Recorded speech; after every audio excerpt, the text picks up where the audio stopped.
Hey you guys, it's Peter, and welcome to my channel, Peterisms, where I tell stories of my life and just little things that I have learned as I've grown into the person that I am today. Today I don't have any meditations, and I'm not doing a response to an Ask Peter question. Today I kind of want to share something personal that happened to me yesterday. For those of you that watch my vlog, and I know that a lot of you that watch this channel watch my vlog as well, you probably already know that I found out yesterday that a friend of mine from my past had passed away. And I also found out that this dog that I follow on Instagram, Marv, had passed away as well. And I'd kind of been following all of his medical stuff. And I don't know, just yesterday was a really, really rough day. And it was kind of like two different things kind of colliding at the same time. And I was talking to, one of my friends last night, and we were talking about how just like grief is so weird sometimes, that we think that grief should be specific to certain situations or should be about that. But so many times grief brings up past grief and things from the past and, unanswered questions and where I am now compared to where I was 30 years ago or, all kinds of stuff. And so I really thought a lot about it, yesterday. Yesterday, I decided just to do my vlog and I didn't film any other videos. I took a walk for like 2 hours, like exactly 2 hours last night, and, listened to some music, and then I finished an audiobook, and then I started another audiobook, and I just had a very, very peaceful evening. But in situations like that, I think it's important for me. This is one of the things I've learned, is that in my past, I have just sped through feelings and sped through emotions and just like, okay, this happened next, this happened next, this happened next. And I think for me today, it's really important for me to honor my feelings, to really allow myself to have my feelings. And so, yesterday I had found out that this friend of mine from my past had passed away, and he was somebody that during a very significant period of my life was very, very important to me. He was probably my closest friend before I got sober, and also one of my closest friends after I got sober.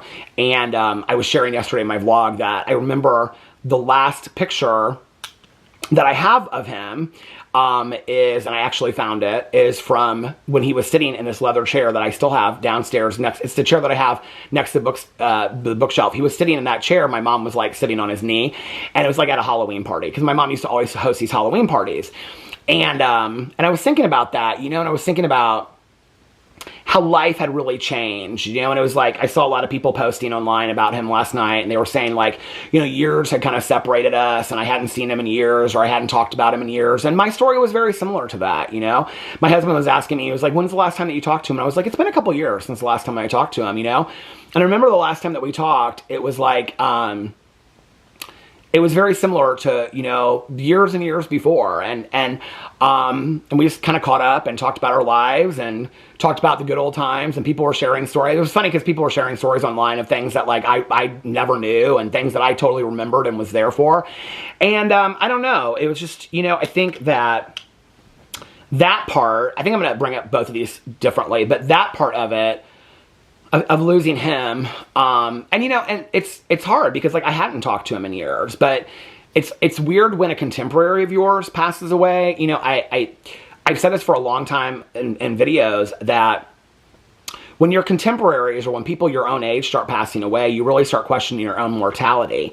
And when you start questioning your own mortality, you start questioning your own life. What am I doing with my life? Am I doing the things I want to do with my life? Am I spending the time with the people that I want to spend it? I think, in all honesty, when we talk about like midlife crises, I think that one of the reasons why midlife crises, if they do occur, people start questioning their lives or questioning their choices or what they're doing with their lives.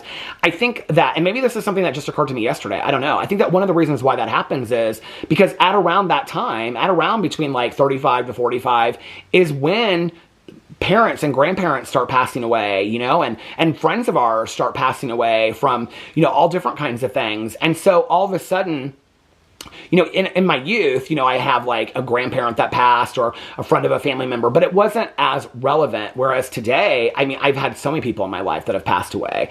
And so you get to a point where you start questioning. It's not just always about sadness for the grief. It's also questioning of your own life. And I think it's like, well, if today I was gone, you know, and especially having gone through a really traumatic experience myself, you know, I think that you ask yourself, well, what do I want my life to look like? Am I living my life with purpose?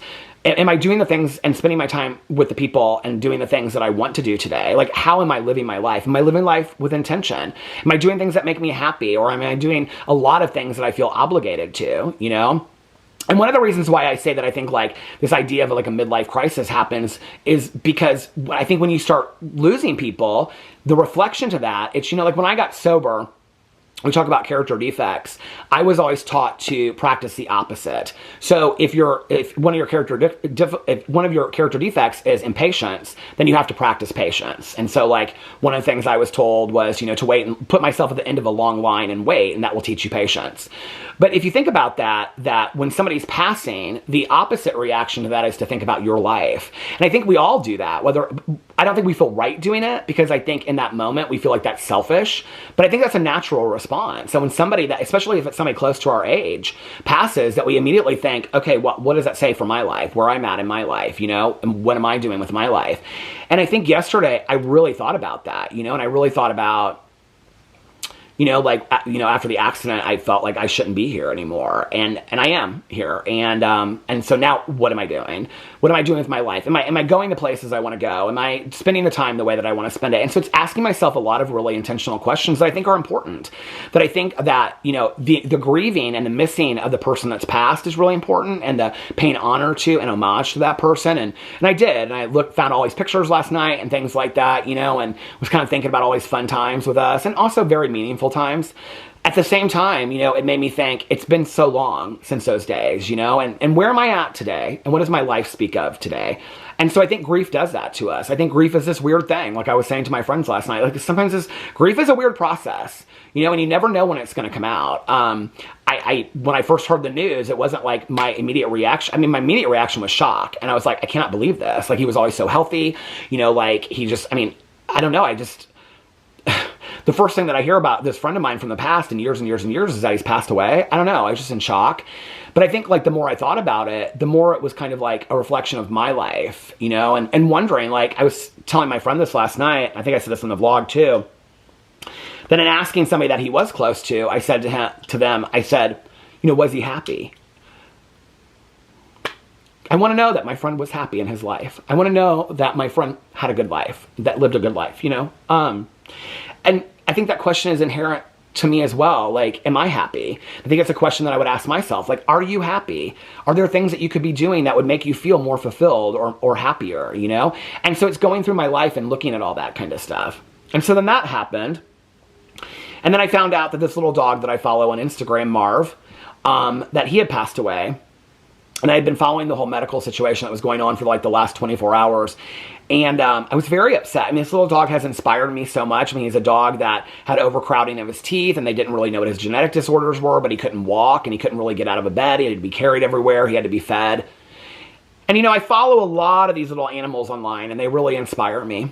And they make me think about the fact that, you know, if they can do it and they cannot complain, and, you know, that's their situation, and they don't complain, they don't have the ability to complain, and they just accept it, then I need to slow down on the complaining. I need to slow down on the circumstances of my life and be more grateful. And so seeing those little animals like that and how happy they are, it's like Cora Rose, you know, that, you know, she doesn't have any, you know, her front legs are gone, and she just hops around and she's so happy. And her dad even put up this thing that said, you know, people said I should have, you know, put her down, you know, and whatever, but she's so happy in her life. Like, that so inspires me. It so inspires me to think, like, here's this little animal that just, they don't even know the option of acceptance or not acceptance of our situation. They're just like, I'm going to make the most of my life, you know, and they just do it. And so it's so inspiring to me.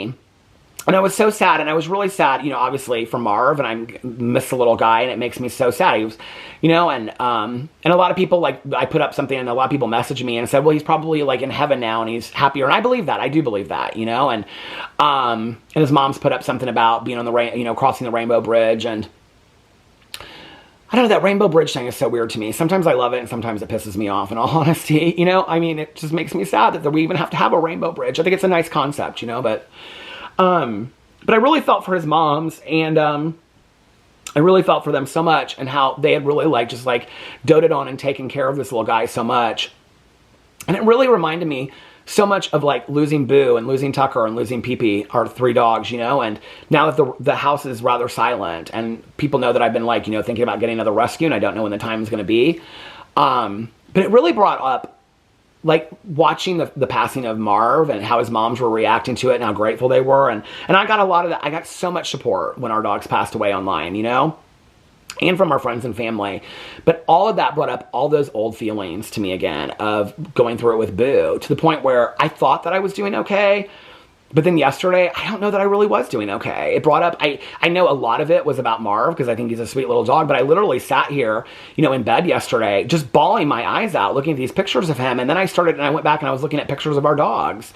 And I was like, I miss the shit out of them. I miss them so much, you know, and I miss their spirit. And, you know, every night in my prayers, I always say, I'm so grateful for, you know, Boo and Tucker and Pee-Pee and the time that we had with them and our little family. And I always say, and I'm grateful for whatever dog, you know, God's going to put in our way next, you know, whatever that means and whenever that is. But I think it brought up a lot of unresolved feelings to me. And that's the thing about grief that's weird, right? Is that people will ask questions like, well, how do you get through grief? Or how long does grief happen? I think it's a normal question to ask. I think it's a really normal question to ask, because we want time limits on things. But the reality is that grief never really ends, you know? And something just happened not too long ago. I think this Mother's Day was one of the first Mother's Days that really hit me hard, probably. And I mean, and it's not a significant, I mean, my mom passed away 17 years ago. It's not like 10 or 20 or, I mean, it's, you know, but for some reason this Mother's Day really hit me kind of hard with my mom. And I was thinking a lot about it. And then I came in one day, I think it was when I was with Caroline, I came in one day from being with her and my cousin Caroline, and I like smelled my mom's perfume in the house, you know? And I'm kind of a believer in signs. I like signs like that, but it's just kind of like, you know, floored me for a moment. And sometimes it's right there. And I can, you know, I've had people before say to me, like, when are you going to get over it? And, you know, when you're going to move through it? And I don't know that I ever will, you know. She was my mother. They were my dogs, you know. He was my friend. There are people in my life. I'm going to always remember them. And I had a friend of mine that said to me years and years and years ago that she said, if I can't cry about it, then it never meant anything to me to begin with. And I don't know that we're all criers, but I am a crier. And I think that for me, it's allowing myself in the moment to feel all the feelings. And maybe in that moment, it's about Marv. Maybe it's about all the dogs like Norbert that just passed away. Maybe it's about Boo and Tucker and Pee-Pee. Maybe it's just about loss in general. I'm glad I feel today. Grief, as sad as it is, has allowed me to feel feelings and emotions in ways that I never thought I would. Grief is also, you know, I've always said it's the bitter and the sweet in life, you know, that we wouldn't know the good without the bad and vice versa. We wouldn't know the good without the sad and vice versa. And as hard as it is to grieve, in some weird universe, I'm grateful for grieving and I'm grateful for loss, because it even though I would never want to have to go through it, I wish my dogs would have lived to be 60. At the same time, it really gives me an appreciation for the lives that I had with them. And I can still, you know, feel them running around the bed, and Boo Radley getting right over here, you know, and little, you know, Pee-Pee, I was being in all my videos back in the day, you know, and Tucker at the end of the bed playing with his lady till late at night, you know, and I don't want to ever forget that. And I think grief sometimes is a reminder of the memories that we had. And there's nothing wrong with that. And there should be no rush through it, and nobody should force us through it. And I think that us pushing down our grief or us pushing ourselves through it sometimes is more for the comfortability of other people, because other people don't know what to do when you are grieving or you're feeling sad or you're feeling loss. And the reality is, it's really not your problem to take care of. Grief is something we don't talk enough about in society, okay? We don't know how to speak to other people. If people ask me all the time, what do I say to my friend that's grieving? You say, hey, listen, I'm your friend, and I'm sorry you're going through this. Whatever you need from me, I'm here for you. It's really not that difficult. A couple things I really cannot stand to hear from people is the deepest sympathy. I don't even know what that statement means. I think it's nice and it's a greeting card. But the other thing is, like, you know, I don't know. It's just, it's hard to know what's the right thing to say, you know? Years and years and years ago, well, when my mom passed away, a coworker of mine gave me this meditation book and this card, and in the card she wrote, I never know what to say at times like this, so just know that I love you and I'm here for you, whatever you need. And I thought, this is so genuine and authentic. Like, I love this, right? And I think that's what I've learned, is just that always speak from your heart for how you feel when people are going through this. And when you're grieving, share with somebody, you know? We're all in this together, you know? We're all in this together, and none of us are getting out alive. We just aren't. And that's the reality, you know? And I think that grief sometimes can teach us an appreciation for the life that of those that we've lost, animals, pets, and people. And it also can be an appreciation for the lives that we still have. And I think also to live a better and a deeper, more meaningful life in honor of the people and that are gone. Anyway, just thinking about that today. I wanted to let you guys know where I was at. I love you guys, and I'll see you in my next video. Bye.